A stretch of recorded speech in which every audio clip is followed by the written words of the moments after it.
కొరకు మనం రక్షణలోనికి నడవాలని, రక్షణలో జీవించాలని, రక్షణలో రావాలని మన కొరకు ఎంతగానో తన ఆఖరి రక్తపు బొట్టు వరకు కూడా కాచి తనలో ఏమి రక్తం లేకుండా ఇందులాగున నీరు కూడా కారేలాగున మన కొరకు ఎంతగానో శ్రమపడి నిందలు పడి ఆ సిలువను మోసుకుంటూ భారంతో ఎంతో ప్రయాసపడి ఆ కొండ వరకు కల్వరికి కొండ మొత్తం తిరిగి ఎంతగానో మనకు రక్షణ తెచ్చి ఉన్నాడు.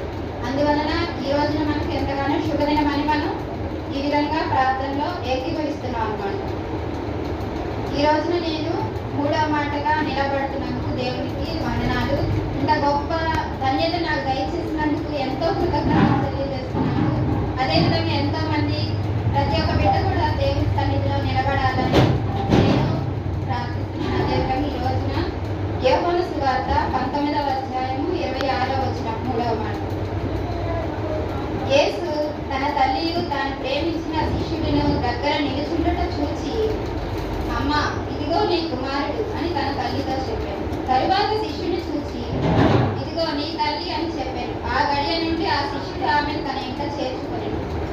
అంటే మొదట ఏం చేశాడంటే యేసు తన తల్లిని తాను ప్రేమించిన శిష్యుడిని దగ్గర నిలుచుండుట చూశాడు.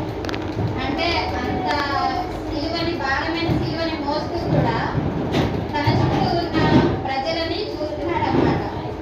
ఎందుకు? ప్రజల కోసమే కదా తన సిలువని మోస్తూ ఆ విధంగా ఎన్నో నిందలు పడుతూ నడుస్తున్నాడు, ఆ కొండ మొత్తం తిరుగుతున్నాడు. అందుకని ప్రజలను చూస్తూ వారిలో తన తల్లిని తన ప్రేమించిన శిష్యుడిని చూశాడు.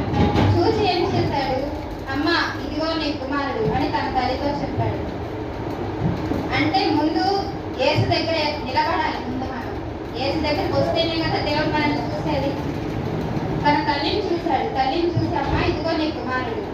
అందువలన ముందు మనం ఏం చేయాలి? దేవుడి సన్నిధికి నడవాలి, దేవుడి సన్నిధిలో నిలబడాలి. అప్పుడు దేవుడు మనల్ని చూస్తాడు. ఇదిగో నీ కుమారుడు